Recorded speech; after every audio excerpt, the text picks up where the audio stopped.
Sir, saan lugar kayo? San Pablo City. San Pablo. Sir, mga ilang araw nyo ginawa yan, yung saranggola yan? Yan ay sinimula namin ng first week ng February. Di halos sa buwan din, ano? Oo. Mahigit sa buwan. Pero free time lang namin this Saturday, Sunday. So, okay. Kasi may work eh. Hindi dire-diretso yung isang buwan. Okay. Ganda sir, ang daming kulay. Thank you. Lumipad. Lilipad yan. Paru-paru may pakpak eh. Sige sir, good luck ha. Nagbuhol-buhol ata, sir. Mamaya, okay lang to, ganito kaigsi. Okay, testingin lang muna. Okay, sige sir, salamat ha. Thank you. Ano nga palang name nyo sir? Ako si Mark. San Pablo City. Anong may specific group kayo sir? Bali, wala naman. Wala lang man. Hobby lang. Hobby lang. Okay, sige. Ito sir, mga ka-riders, ito si Mark ng San Pablo. Ayan. Thank you. Magpapaturo kay gumawa ng saranggola. Shout out kay Sir Mark. Ayan. Thank you. Okay, salamat sir ha. Thank you. Anong Facebook niyo sir? Para pag may Mark Dean Ong. Mark Ong. Drummer ako eh. Okay.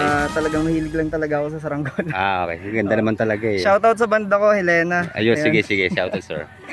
Thank you. Salamat sir ha. At sana lumipad ng maayos. Kaya testingin natin.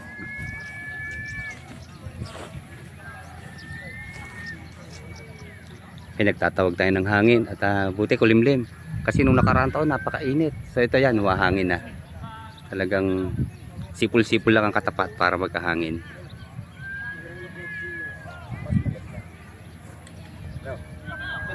Mas gusto ko yun na mangyari pag ganyan ang hangin.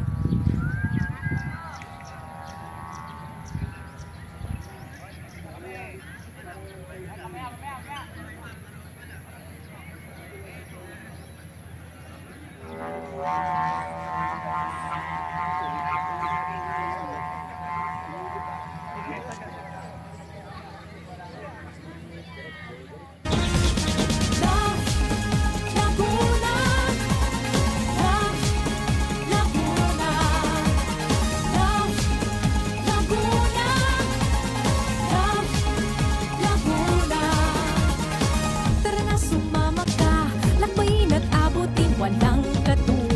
kagandahan ng Laguna, kung saan makikita nagagandahang tanawin na nagkakamangha.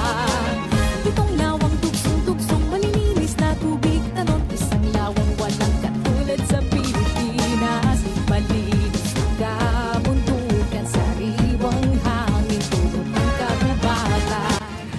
Parang kanina sa ating mapapagpuan ang Laguna, wala kang katulad. Halika na sumamalibuting kagandahan ng Takbo, Kyote!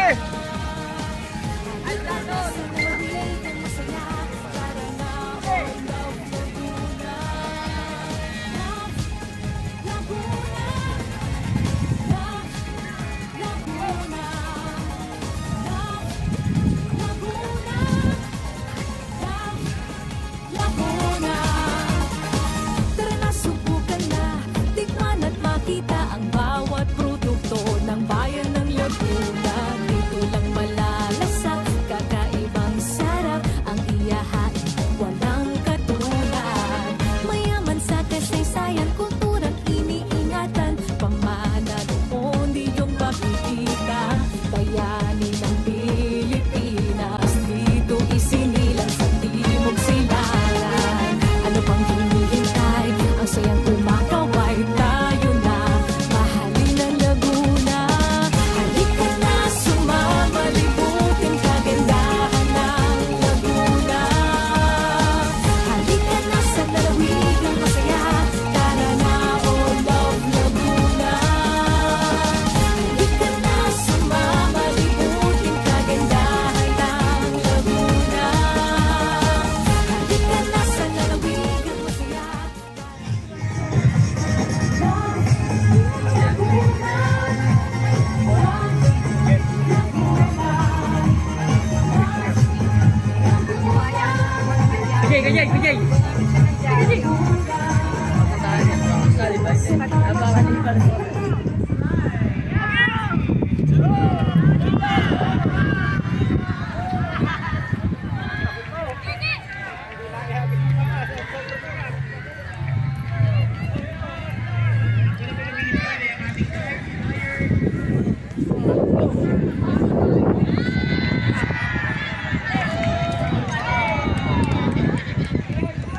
Mali ang timing eh. Okay, pwede pa isang attempt. Yun! Yun! Lumipad na. Ayos. Lala. Mabigat talaga siguro. Okay. Lana. Hindi na siya pwede pangatlong try. Hanggang dalawa lang. Okay, dito na tayo sa susunod. Ganun talaga.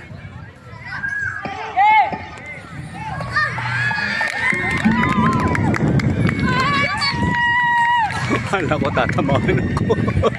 Yun, ang taas agad oh. Ayos oh. Galing.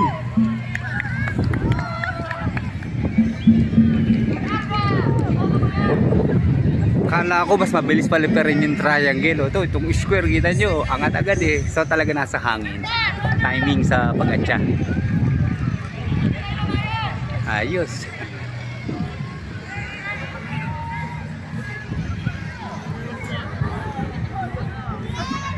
Mas marami pong nag-participate ngayon, 60.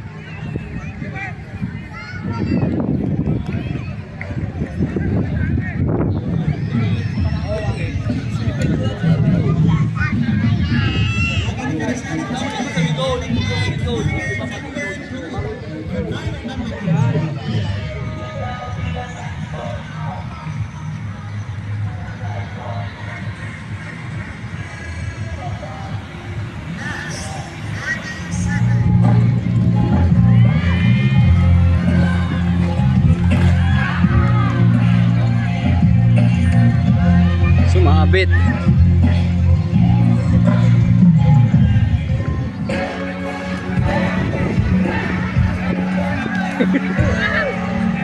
Sumubsob ang kabayo. Ano ba rin? Try nyo ulit. Try nyo.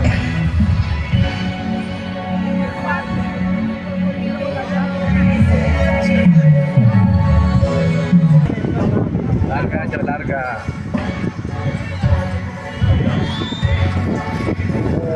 Hila, hila! Ala! Hila! Ay, masulok! Hindi kaya. O, kaya ba?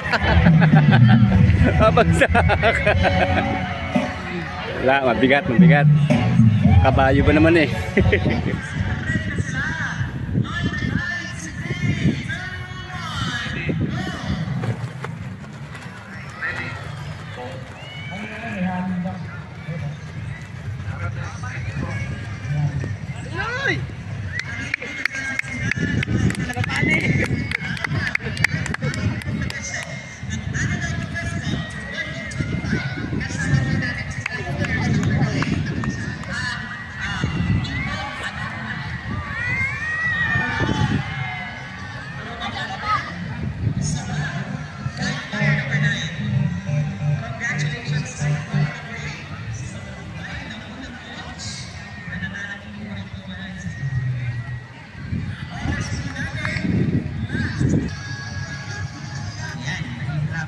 Flyer number 8, paano siya bumaba?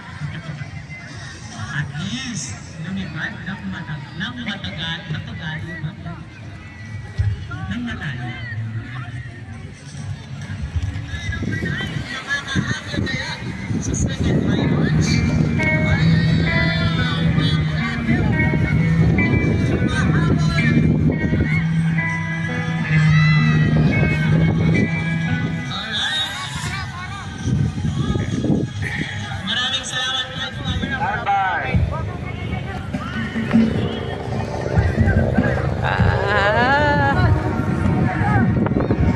Ayos.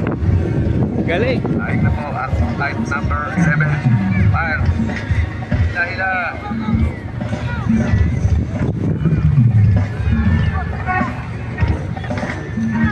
Flight number 11. Sa lahat po ng mga nanonood, para po sa Analog Festival.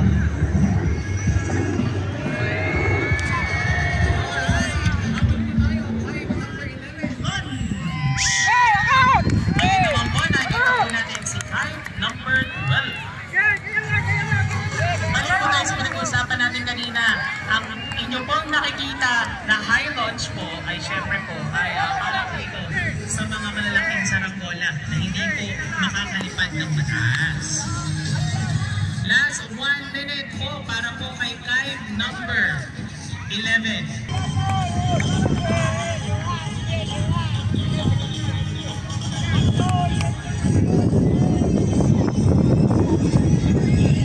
Last 50 seconds para kay mukhang hindi na po mag-launch ulit ang team na paro-paro. Kaya po tayo ay tumingin kay kite number 12 na meron pong natitirang 2 minuto at 30 seconds. Yan, mukhang bukod kay 2 at 3 ay meron ng sumunod. Hanggang kahit perimeters lamang po tayo, hindi po tayo maaring lumapit po sa amin sa mga horado at sa mga kite flyers po. Ayan, bumalik po muli. Tapos na po si kite number 11. Ngunit nag-attempt po siya para sa kanyang second launch. Maraming salamat, kite number 11. Kite number 12, you only have last 1 minute to maintain sa Himpapawi. Isang minuto na lamang po. Kite number 12, you only have last 30 seconds na ang inyong saranggola. Muling palapalakan po natin si kite number 12 sa isang mahusay na first attempt launch at nananatilit na tapos po niya in 5, 4, 3, 2, 1 ang kanyang oras. At ngayon naman nagsisimula na si kite flyer number 13. Susundan ng ating mga, ano ba to? Butiki ba to? Hindi, goldfish yan, sir. Hindi yan octopus, goldfish po yan. Isa pa pong attempt. Sino ang mga matagumpay na nakapagpalipad ng kanilang mga tumador? Mag-ready na po!